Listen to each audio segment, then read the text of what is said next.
High বন্ধুরা, দেখো আমার শালিগণ। এবার শালিগণটা দেখা দাও। এই যে এই যে তোমার বউ। বউ, এটা হচ্ছে শালা। তুই নিজেরা দেখাকে। ওইভাবে না। এই যে আমি ছোট শালি। এই যে ছোট শালি মেজো শালি ওটা তুই মেজো শালি আর আমাকে দেখো কি বানিয়ে দিয়েছে।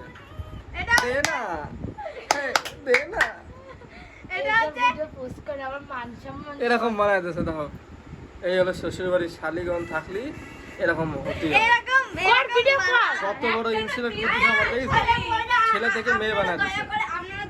ছেলেকে তো মেয়ে বানাতে আর হবে। আপনাদের বলছি শালিগণ থাকলে একটু সাবধানে থাকবেন, ঠিক আছে? আমার সোনাটা চোখটা দেখাও দিন বাপু ওরে বাবা আরে চোখ পিটে এখানে আবার ভিডিও করা হচ্ছে। আমার দিদি ও এই যে জামাই বাবুর ভিডিওটা করছে। আমরা চিনতে পারছে? আসল ছবি দিয়ে দেবো, দেখে নেবে। ও ও